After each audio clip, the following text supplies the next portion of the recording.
Vamos a continuar estudiando el estudio que estamos realizando en esta oportunidad.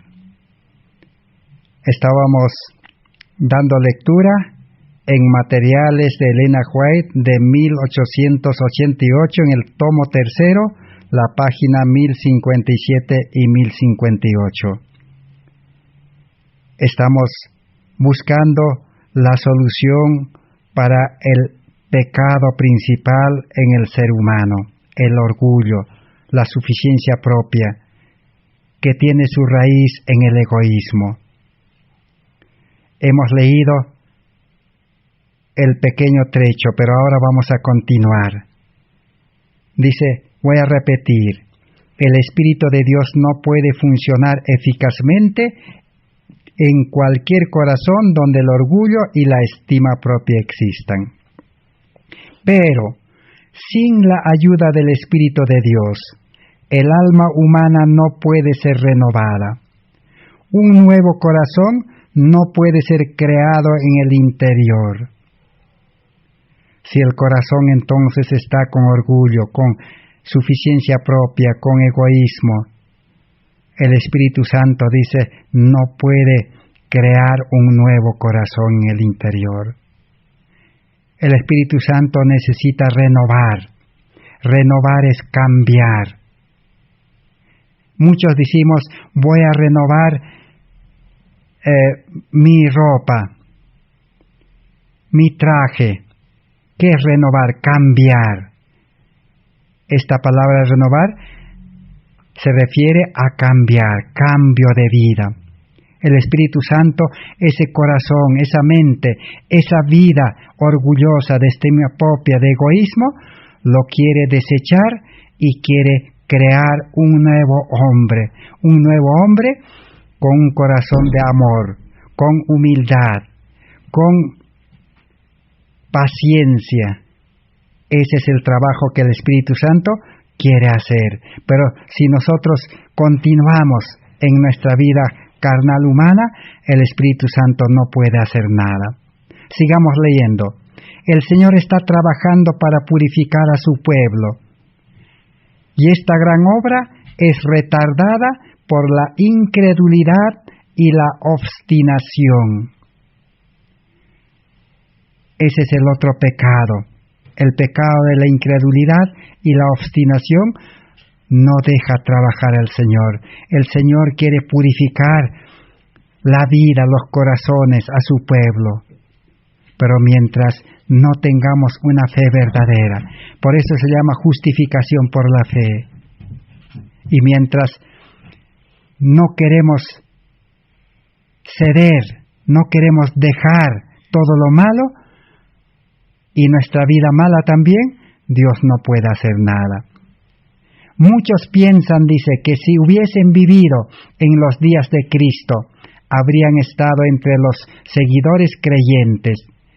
Pero si todos los milagros de Cristo fuesen presentados delante de ellos, cuyos corazones no son subyugados por el Espíritu de Dios, sus convicciones no serían seguidas. Muchos dicen, si hubiéramos estado en los días de Cristo, dice, si hubiéramos visto los milagros, entonces hubiéramos aceptado, dice. Pero hoy también Cristo está en este mundo por medio de su palabra, por medio de sus mensajeros. Y el mayor milagro que Cristo quiere hacer es cambio de corazón. Sigamos leyendo.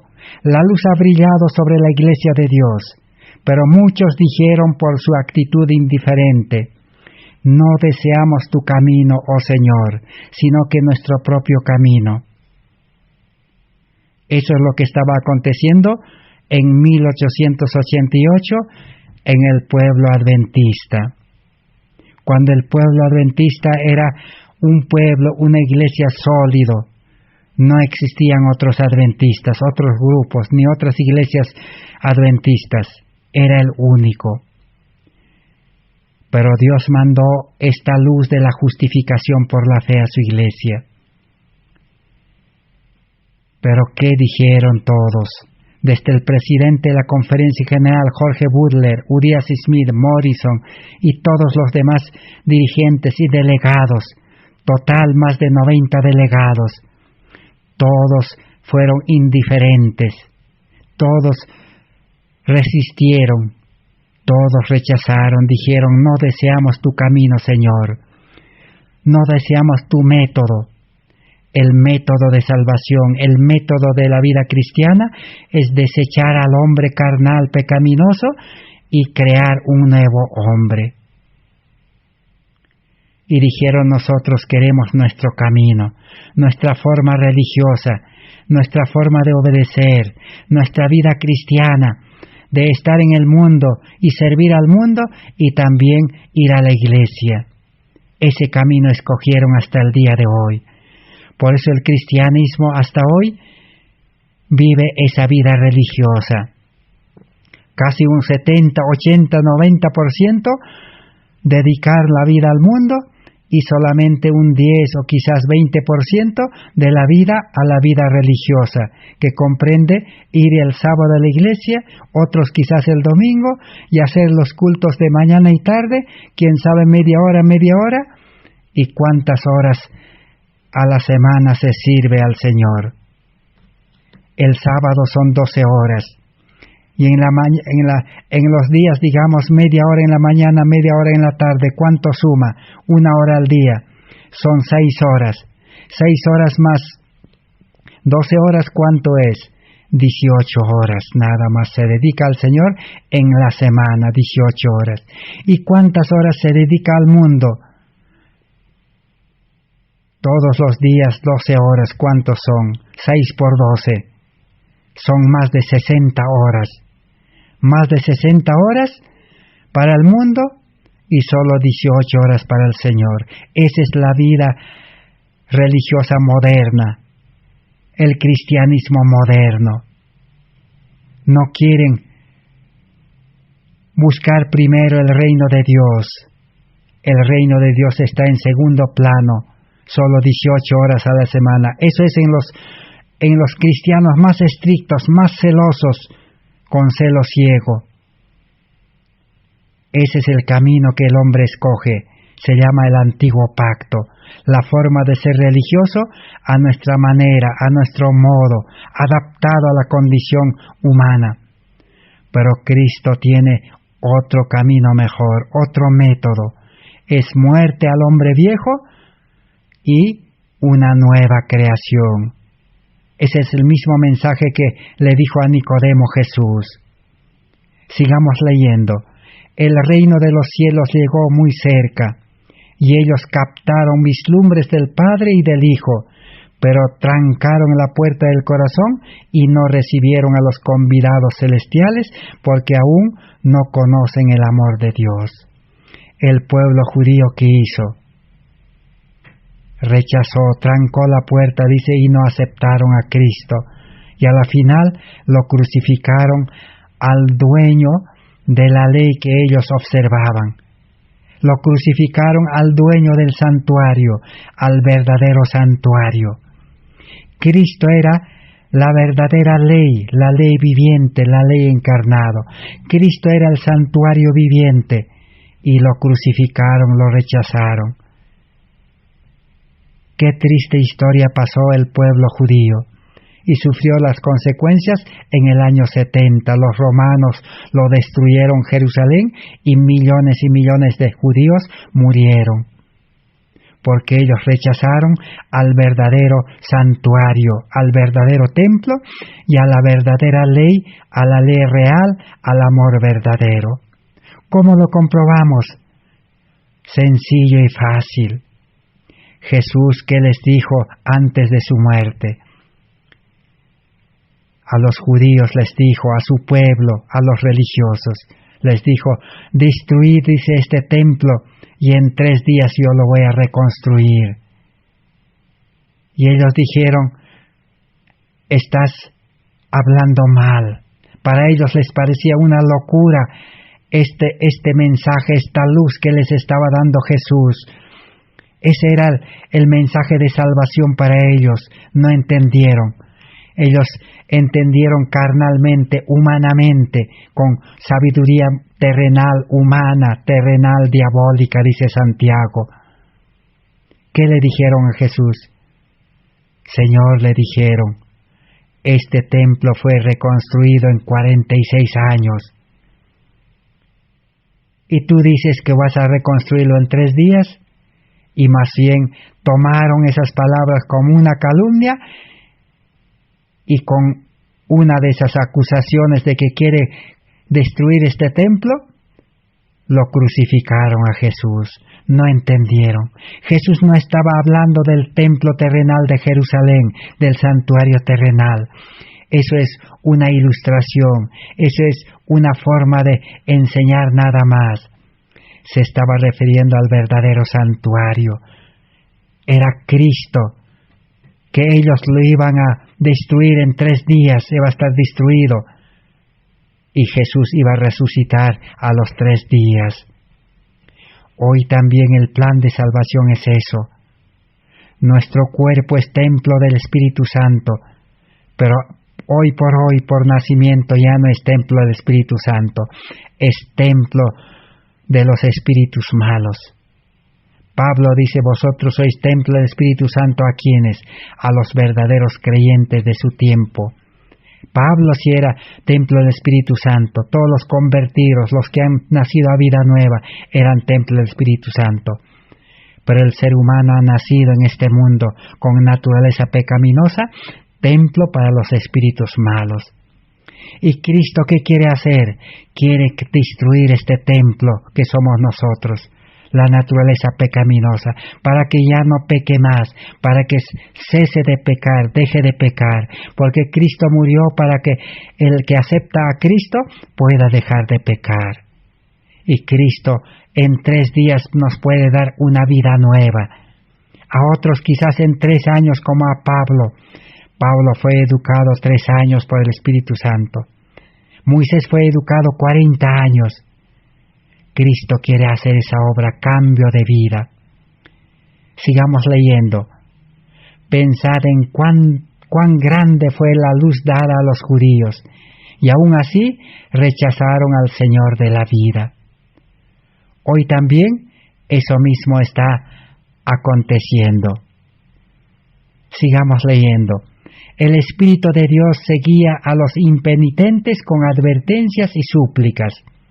Los brillantes rayos del sol de justicia iluminaban las mentes. Pero muchos rehusaron la compasión de un Salvador amoroso y no permitieron que sus corazones se quebrantasen y se derritiesen bajo los rayos de su amor. Jesús estaba alumbrándoles en su tiempo a los judíos, a su iglesia, a su pueblo, con el sol de la justicia. Era Cristo. Cristo nuestra justicia, Jehová nuestra justicia. Cristo es el sol de justicia que estaba en medio de ellos. Pero ellos rehusaron, dice, al amoroso Salvador recibir. Y no quisieron que sus corazones se quebranten y se derritan bajo los rayos del sol de su justicia. No quisieron renunciar a su humanidad, a la naturaleza carnal, a la personalidad humana. No quisieron renunciar a la suficiencia propia, al orgullo. Y Jesús los dejó. ¿Qué más? Sigamos leyendo. Ellos, dice los judíos, rehusaron el mensaje de misericordia. Rehusaron, dice, como Dios exigía, y sus ofrendas eran tan desprovistas de mérito como fueron las ofrendas de Caín, porque no mezclaban con ella la virtud de la sangre de un Salvador que iba a ser crucificado y resucitado. Al no recibir a Cristo, que quería cambiarles sus vidas, Jesús les dijo, ustedes son como los odres viejos, y ustedes muy bien saben que vino nuevo no se puede guardar en odres viejos, porque el vino nuevo lo revienta los depósitos de odres viejos. Así también les dijo Jesús, yo no puedo poner la verdad, la salvación, la justicia, el amor en corazones viejos, egoístas.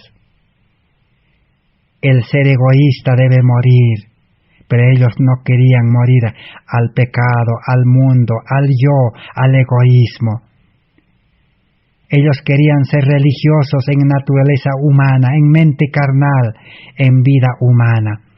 Y Jesús les dijo, sus ofrendas, sus sacrificios matutinos, vespertinos, sus fiestas de los sábados, de nada sirven, son como las ofrendas de Caín.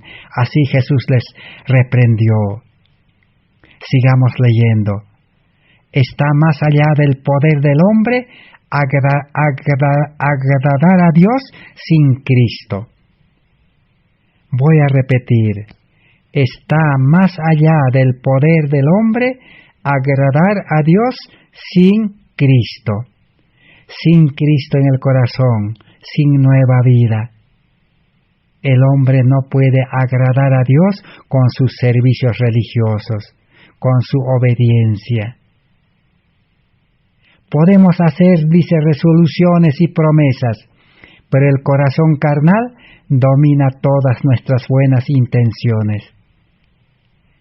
El ser humano puede ser sincero, puede prometer, hacer promesas. Señor, quiero salvación. Señor, voy a ser fiel. Señor, voy a pagar diezmo. Señor, voy a practicar la reforma por salud. Señor, voy a ir a la iglesia los sábados.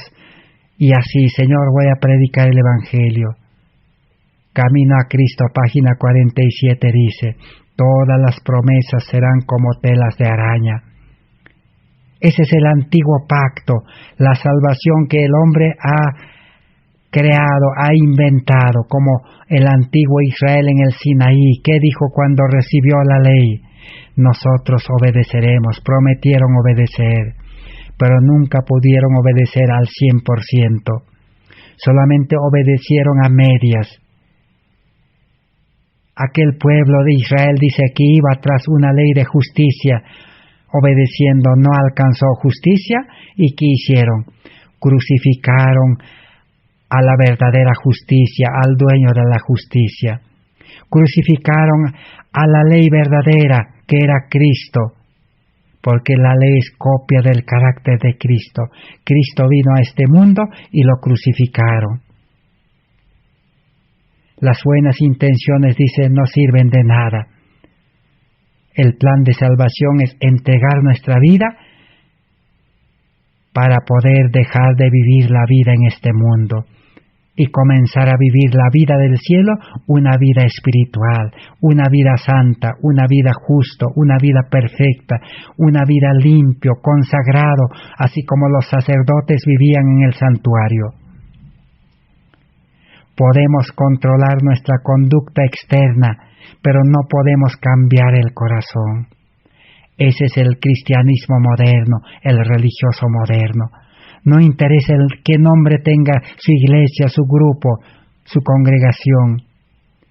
El religioso trata de controlar la conducta externa. ¿Qué es eso? Es no vivir mal, no matar, no adulterar, no robar, no hacer ninguna cosa mala, una conducta externa intachable. Pero el problema es que no podemos cambiar nuestro corazón. El corazón sigue de ira, de cólera. Como en el estudio anterior hemos estudiado, ofendemos, estamos de cólera, estamos con mal espíritu, estamos nerviosos. Entonces no se puede cambiar el corazón. Externamente somos intachables. Por eso Jesús les dijo externamente, ustedes son como los sepulcros blanqueados, apariencia de piedad, máscara de religión, máscara de cristianismo, pero por dentro seguimos siendo las mismas personas, el hombre viejo. El hombre no puede cambiar con religión. Necesita a Cristo en el corazón, Cristo nuestra justicia. Sigue diciendo, toda cabeza toda la cabeza está enferma y todo el desmaya. Sin embargo, el pecador se prepara en orgullo y establece su voluntad contra la voluntad de Dios. A pesar que el ser humano está enfermo, mentalmente, espiritualmente, sin el Espíritu de Dios, muerto espiritualmente, enfermo físicamente, y su corazón dice está desmayando. Pero sin embargo, el pecador es orgulloso en su religión y establece su voluntad para hacer su voluntad, no la voluntad de Cristo. ¿Qué más dice? Aun cuando Cristo esté operando en los corazones humanos, los hombres anulan totalmente la obra que el Señor haría. Se resisten, cuestionan, cavilan.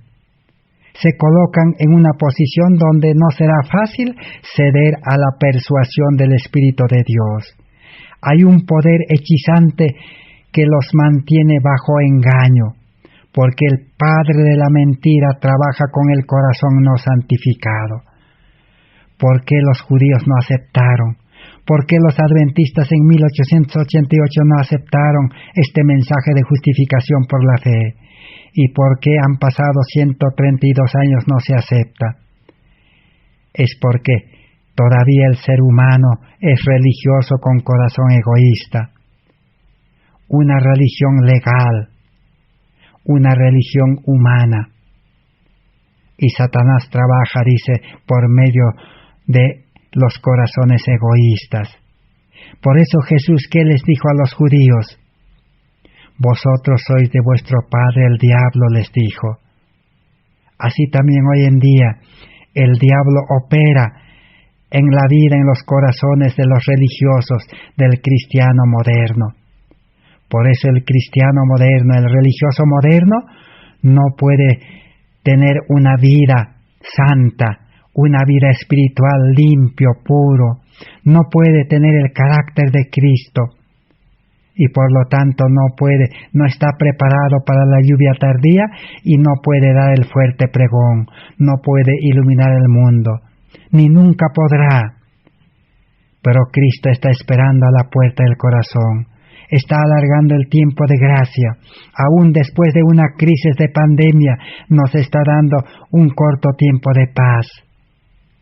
Pero el ser humano se resiste, es incrédulo, nos falta la fe.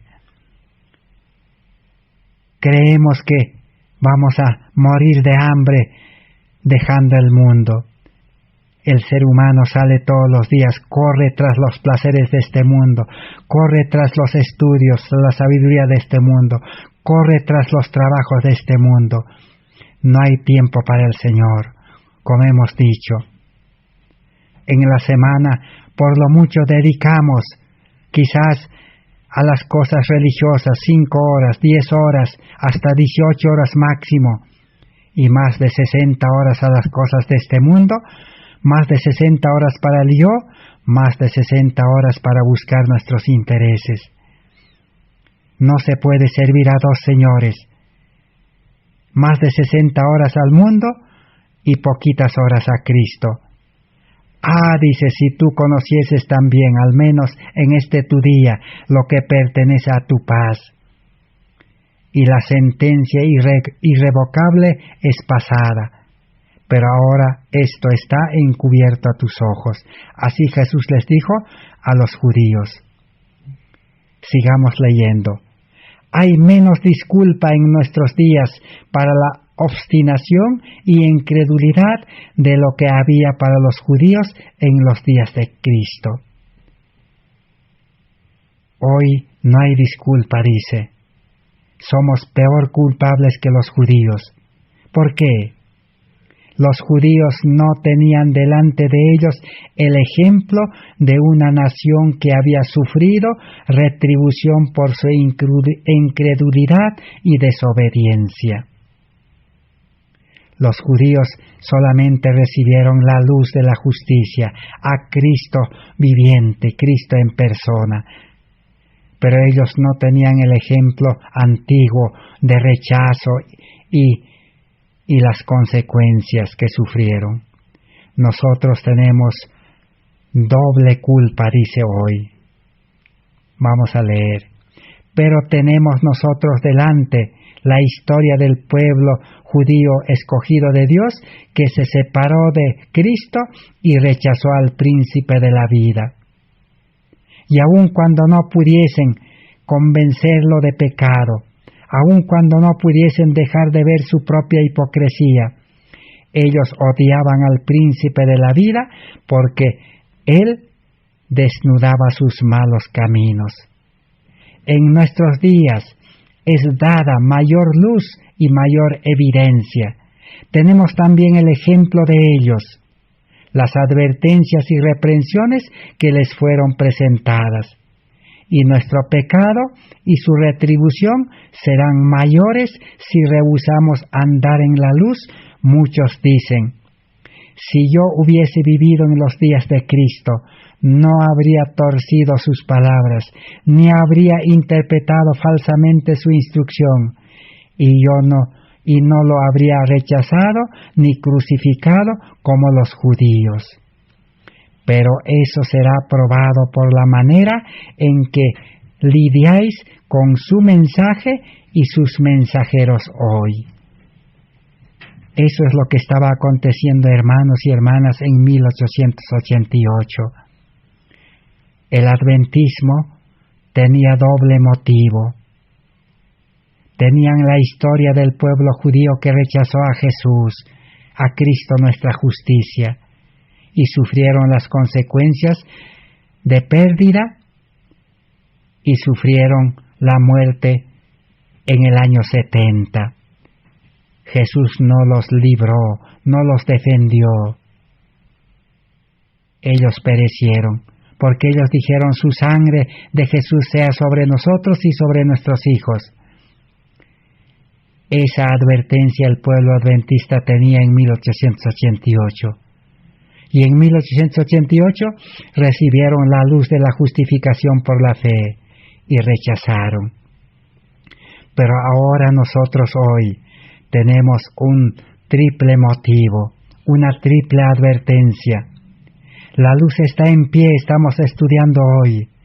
Ya más de un año venimos estudiando, pero también tenemos la advertencia del pueblo adventista, la triste historia que rechazó el pueblo adventista en 1888, y ahora el adventismo está perdido. El adventismo se desglosó. Hay miles y miles de grupos, iglesias, ministerios adventistas. Y también los judíos igual se desparramaron por todo el mundo, porque Dios no está con ellos. Cristo ya no está con la iglesia adventista, por eso se desglosó. Cada adventista trata de buscar a su manera. Desesperadamente quiere encontrar a ese Jesús que fue rechazado, a ese mensaje de justificación por la fe que fue rechazado. Pero nosotros ahora tenemos esa doble advertencia y el mensaje está en pie, el mensaje nos está llamando. ¿Qué haremos nosotros? ¿Rechazaremos como los judíos? ¿Rechazaremos como los adventistas de 1888? El Señor está probando al pueblo de hoy, tanto cuanto probó a los judíos en sus días. Cuando Él envía sus mensajes de misericordia, la luz de su verdad, os está enviando el Espíritu de verdad. Si aceptáis el mensaje, entonces aceptáis a Jesús. Aceptar la luz, aceptar este mensaje, aceptar el mensaje de la justificación por la fe, es aceptar a Jesús. Aquellos que declaran que si hubiesen vivido en los días de Cristo, no harían como los que rechazaron su misericordia. Hoy serán probados. Los que viven en este día no son responsables por los hechos de los que crucificaron al Hijo de Dios, pero sí con toda la luz que brilló sobre su pueblo antiguo, delineada delante de ellos. Recorremos el mismo terreno acariciamos el mismo espíritu, rehusamos recibir reprensiones y advertencias, entonces nuestra culpa será grandemente aumentada y la condenación que cayó sobre ellos recaerá sobre nosotros. Solo que será tanto mayor cuanto mayor fue la luz en nuestro tiempo. Así que entonces, esa es la advertencia que tenemos. Si hoy nosotros seguimos con ese corazón incrédulo, si nosotros resistimos, si nosotros nos mantenemos en rechazo del mensaje, de la luz, de la justificación por la fe, que es rechazar a Cristo, seremos culpables, dice. Dios no podrá hacer nada por nosotros. Así como Cristo no pudo hacer nada por los judíos en el año 70, así como Cristo no pudo hacer nada para mantener al adventismo unido en una sola iglesia. Se desparramó, se desglosó. Y es necesario que cada adventista busque a Dios. De alguna manera puede hallarlo, porque por medio de la iglesia adventista no se puede, porque los dirigentes persistentemente rechazan y no aceptan a Cristo, nuestra justicia. Ellos dicen de que no podemos vivir perfectos, santos, no podemos vivir limpios, puros, sin pecar. El hombre es imperfecto, dicen. Ese es el falso evangelio. Necesitamos un verdadero evangelio. Vamos a continuar este estudio en los pocos minutos que nos falta para nuestro estudio. Vamos a continuar sobre el pecado. ¿Qué es pecado? Si no entendemos el pecado, no vamos a poder llegar al arrepentimiento. Sin fe es imposible agradar a Dios, porque todo lo que no es de fe es pecado. Romanos 14:23. Así que no solamente pecado es hacer el mal, o vivir en egoísmo, en orgullo, en amor al mundo. Pecado también, dice, es hacer sin fe, vivir la vida religiosa sin fe. ¿Qué es fe?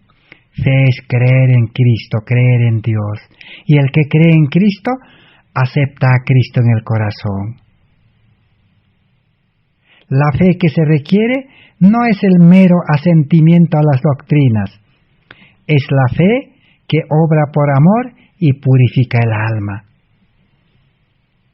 Así que, si decimos que tenemos fe, pero necesitamos una fe verdadera, y la fe verdadera, ¿qué hace? Dice, obra por amor y purifica el alma. Un alma espiritual limpio, puro, santo. Ese es el fruto, el resultado de la fe. Una fe que no puede hacer ese cambio del pecado a la santidad, entonces no es fe, es presunción. Eso es lo que dice Joya de los Testimonios, tomo 2, página 140. Ahora vamos a leer en Maravillosa Gracia de Dios, 139, párrafo 3.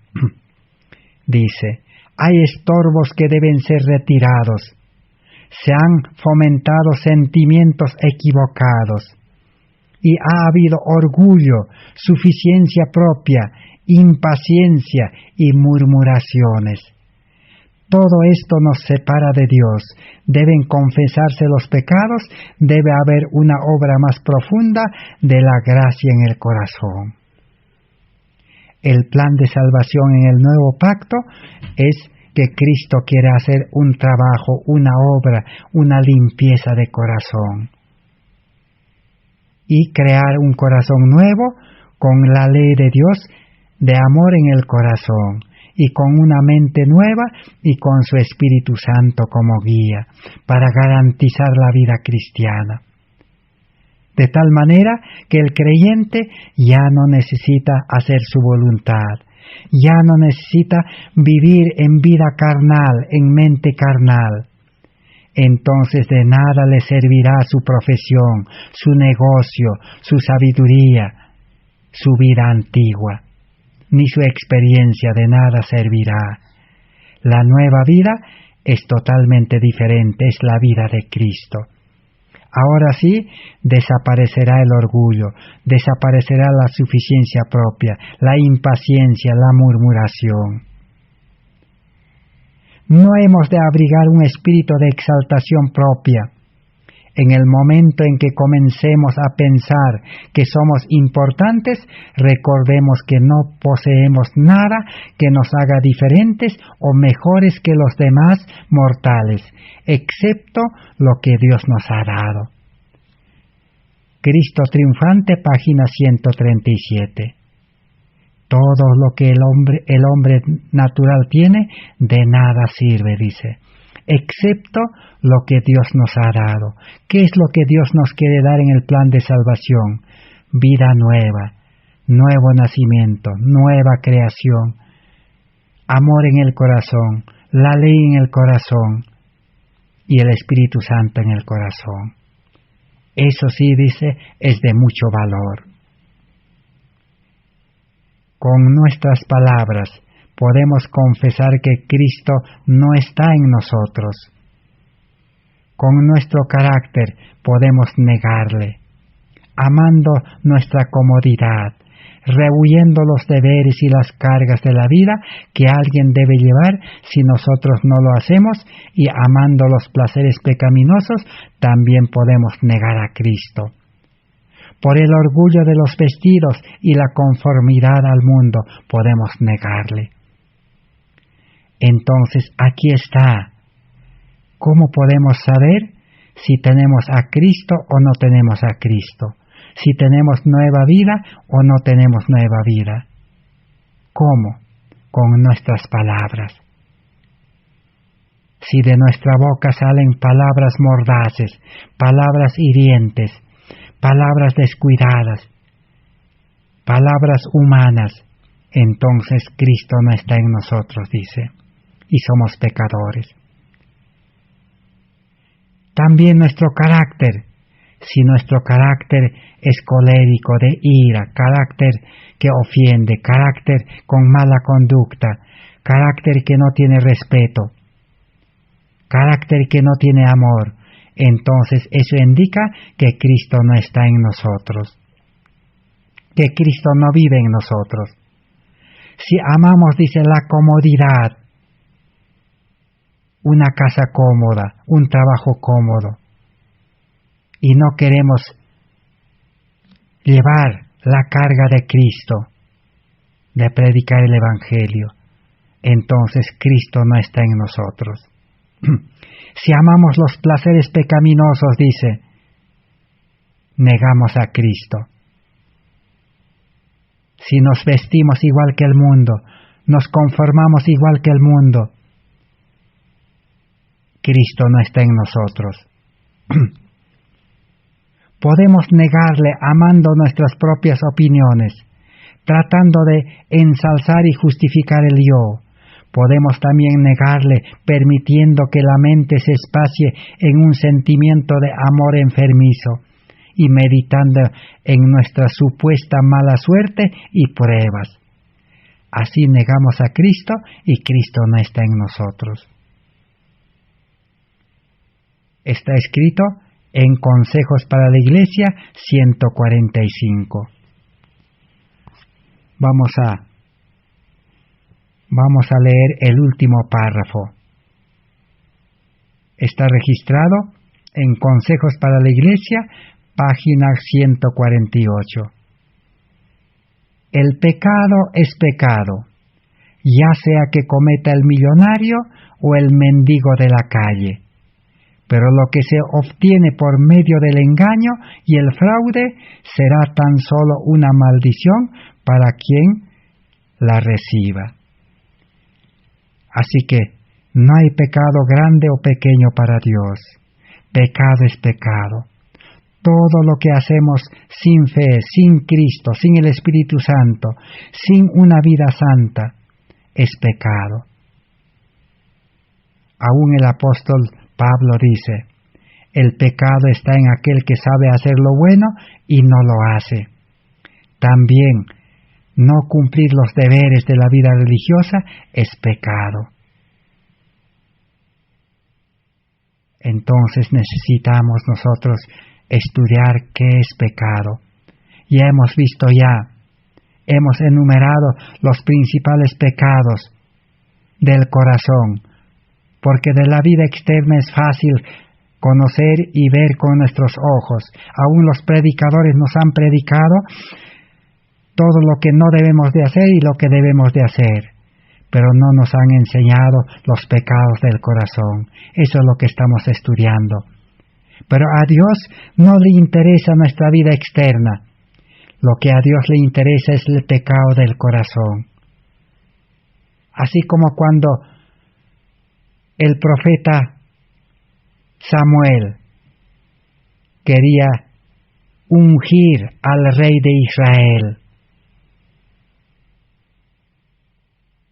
¿qué le dijo Dios? Dios le dijo, no mires su aparecer, su apariencia, no mires su conocimiento, su sabiduría, su preparación, no.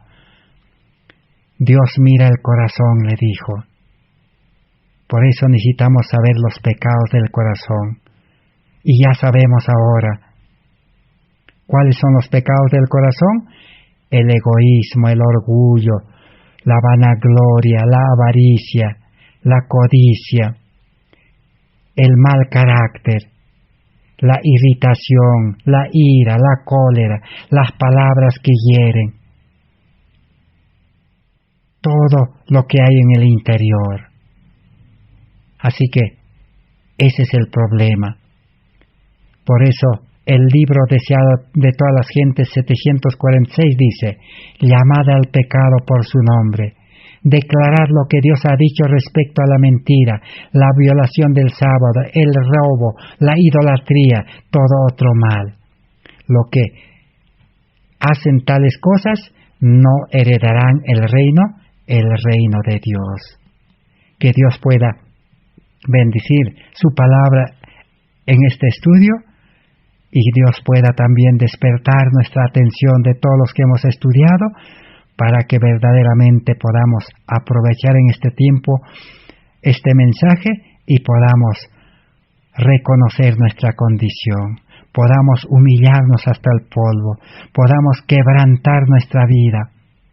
La palabra de Dios quebranta, dice, nuestra vida, rompe nuestra vida humana carnal, para que entreguemos a Dios y le digamos, Señor, mi vida no sirve, mi vida está muerto, mi vida está enfermo, no hay solución. Entrego mi vida para que tú puedas crear una nueva vida, para que tú puedas engendrar por tu Espíritu Santo una nueva vida. Allí está la salvación verdadera que Jesús le dijo a Nicodemo.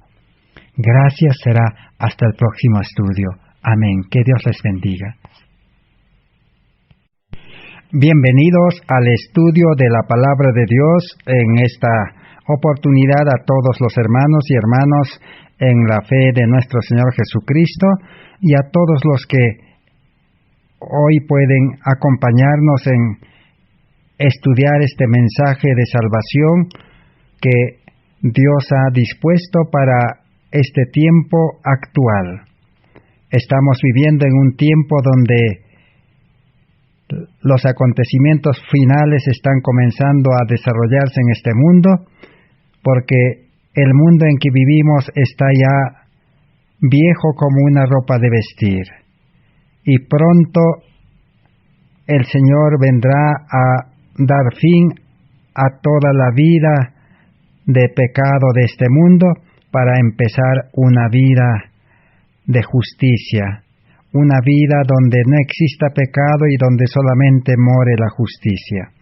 Pero antes Dios quiere preparar un pueblo, quiere preparar a todos los que realmente desean recibir y aceptar la oferta de la salvación.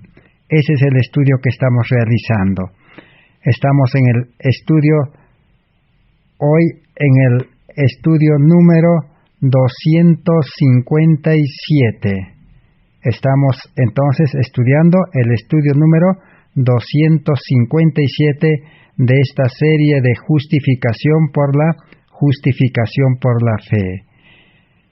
Hemos venido estudiando las condiciones, los requisitos, que lo hemos dividido por motivo de estudio en 12 pasos para poder alcanzar el perdón y el nacimiento a una vida nueva, lo cual Dios ha dispuesto para cada ser humano que desea realmente renunciar a la vida de pecado y empezar una vida de santidad, una vida de justicia, una vida espiritual dirigido por el Espíritu Santo, con la ley de amor en el corazón y con una mente nueva, que es la mente de Cristo que ha sido provisto.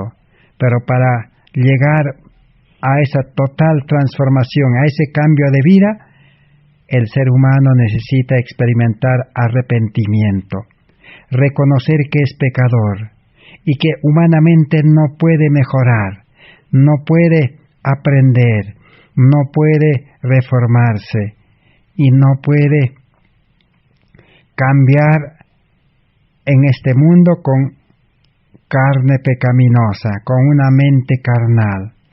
Entonces, cuando el ser humano llega a ese punto, entonces Dios entra al corazón y limpia todo el ser entero, cuerpo y alma y espíritu, y crea un nuevo hombre.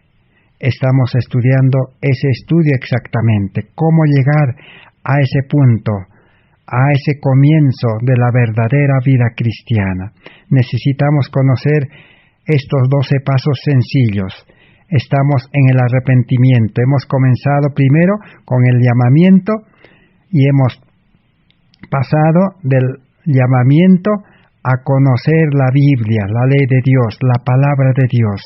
La palabra de Dios nos lleva a Dios porque Dios inspiró por su Espíritu Santo y lo hizo registrar, escribir para nosotros. Y su palabra, toda la Biblia, toda la palabra de Dios revelada hasta aquí, su función es mostrar nuestra condición pecaminosa y llevarnos a la fuente, al original de donde vino, de Dios.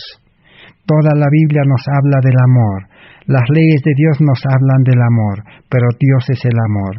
Entonces la palabra nos lleva a Dios, para que Dios pueda crearnos de nuevo para vivir una vida de obediencia. El verdadero cristiano nace como obediente, para desarrollar esa obediencia y así producir los frutos de justicia. Ese era el segundo paso.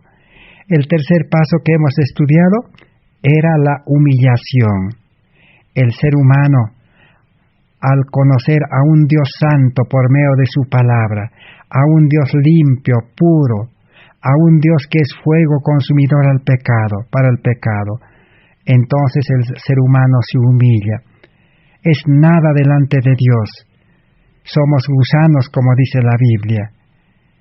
Miserable hombre de mí, dijo Pablo. Si llegamos a experimentar humanamente esa condición, entonces estamos ya preparados para experimentar el arrepentimiento.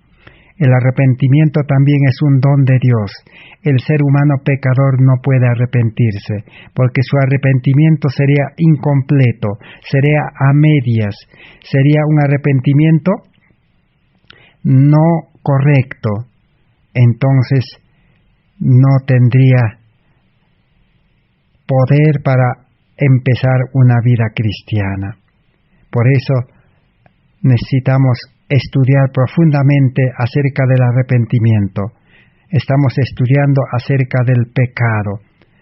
Para experimentar arrepentimiento necesitamos conocer qué es pecado. El ser humano normalmente, estudiando la Biblia, conoce los pecados de la vida externa. Todos los actos, los hechos, todo lo que se ve con los ojos, todo pecado, como ser adulterio, robo, fornicación, toda clase de mentiras, bueno, todo eso. Pero lo más importante es conocer los pecados del corazón, lo que el hombre no ve, y Dios nos quiere revelar para que comprendamos que somos pecadores y no hay esperanza si nosotros no entregamos nuestra vida al Creador. Así como hoy se habla mucho, estamos en un tiempo moderno donde hay mucha maquinaria, muchas cosas que el hombre ha inventado. Entre ellos podemos mencionar el carro, un coche, un auto, un vehículo. Cuando un vehículo, un carro, un coche se malogra y ya no vale, ¿qué hacemos? Llevamos al experto, a un técnico, a un mecánico. Y ahora los modernos mecánicos tienen pues computadoras con los cuales conectan al vehículo y lo examinan para determinar si sirve o no sirve ese carro. Y si ya no vale, hay que comprar un nuevo motor o hay que hacer una reparación general. Así solucionan. Entonces, a eso apunta el arrepentimiento. Cuando el ser humano reconozca que su vida no vale, no hay esperanza de mejoría, ni con psicología, ni con educación del mundo, ni con leyes, ni con castigos, ni con recompensas, no hay posibilidad de mejora, ni cambio total. Entonces hay que llevarlo al técnico, al mecánico, al creador, al maestro de los maestros, al médico de los médicos hay que llevar. Así como cuando uno se enferma, le llevan al médico. Así nosotros necesitamos llevar nuestra vida a Cristo, entregarle nuestra vida. Y como Dios es creador, ¿qué va a hacer? Va a crear un nuevo hombre para solucionar nuestra vida pecaminosa. Y nos va a dar una nueva naturaleza. Ahora el cristiano tendrá que vivir con dos naturalezas. Y todo va a depender a cuál naturaleza escoge dar atención, en cuál naturaleza quiere vivir, a cuál naturaleza quiere decidir con su voluntad para hacer las cosas, a la naturaleza espiritual o a la carnal. Por eso Pablo dice, el que vive para la carne, dice, y en la carne, vive, dice, para la muerte. Pero el que vive en el espíritu y para el espíritu, del espíritu, dice, cosechará, dice, vida eterna. Entonces, esa es la vida cristiana. Pero cuando uno no ha llegado al nuevo nacimiento, a la conversión, a la justificación por la fe, solo tiene la naturaleza humana, pecaminosa, carnal. Entonces, no hay posibilidad de mejora allí. El mundo ha desarrollado la educación de muchas maneras. Ahora es una educación con tecnología, una educación científica, podemos decir, con los aparatos modernos. Ahora, en este tiempo, los estudiantes no pueden ir a sus centros de estudios, desde los niños hasta los centros superiores. Pero la tecnología está utilizando el Internet. Están haciendo clases virtuales. Pero no va a mejorar el mundo. El mundo empeora peor. Así es la naturaleza humana. La naturaleza humana, por más que aprenda religión, practique religión, aprenda a obedecer la Biblia, no va a mejorar. Entonces necesitamos entregar nuestra vida ¿a quién? Al dueño, al creador.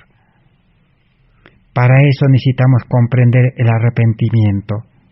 Y habíamos visto de que el pecado más grande que existe.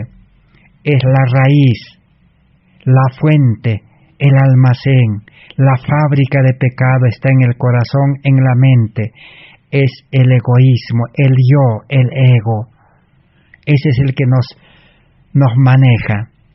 Por eso el apóstol Pablo dice, quiero hacer el bien y no puedo, dice, porque el pecado está en mí, dice, el que mora dentro de mí, ese pecado me lleva al mal, dice, quiero hacer el bien pero no puedo. Necesitamos solucionar ese pecado que está en el corazón. En esta oportunidad, para continuar nuestro estudio, vamos a leer qué es lo que la hermana Ellen White recibió por revelación del Espíritu Santo, la condición de los adventistas en 1888. Y yo creo que nuestra condición en este tiempo quizás es peor que el de ellos, y necesitamos ese consejo, ese mensaje que Dios le envió para los adventistas de 1888, para solucionar ese pecado del egoísmo, ese pecado que nos domina, nos maneja, y no hay forma de frenar. La psicología hasta cierto punto puede frenar, pero no puede cambiar el corazón. No puede cambiar el corazón egoísta por un corazón de amor. Pero sí, en el plan de salvación, Dios ha dispuesto. Y esa es la buena noticia que Elena White presentó en 1888 juntamente con el pastor Jones y el pastor Waggoner. Pero ese mensaje fue rechazado. Pero nosotros hoy lo podemos aceptar. Voy a leer una pequeña porción de estos libros. Se encuentra en 4 volúmenes, en 4 libros, 4 tomos, materiales de Elena White de 1888, del mensaje de justificación por la fe. En el tomo tercero, en la página 1057-1058, allí encontramos esta declaración. ¿Cuál es la solución propuesta? Dice así: el Espíritu de Dios no puede funcionar eficazmente en cualquier corazón donde el orgullo y la estima propia existan. Como alguien dice, más claro no puede existir. Está fácil de entender. Voy a repetir, mis hermanos, porque este mensaje necesitamos. Quizás nunca hemos escuchado este mensaje, porque este mensaje viene de Dios, no es humano. Yo solamente estoy transmitiendo nada más. Soy un medio, un canal que quiero compartir con cuantos también están de hambre y necesitan saber la solución para ese pecado principal, que por el egoísmo Satanás dice maneja al hombre. Pero si el ser humano ya no tuviera ese corazón egoísta, Satanás no podría manejar. Ese es el timón para Satanás. Necesitamos solucionar. Voy a repetir, ¿qué dice? El Espíritu de Dios no puede funcionar eficazmente en cualquier corazón donde el orgullo y la estima propia existan. En otras palabras, el Espíritu de Dios no puede morar en un corazón donde hay orgullo, estima propia, que es producido por un corazón egoísta. Entonces no son compatibles el Espíritu Santo, el orgullo, el egoísmo y la estima propia, la suficiencia propia.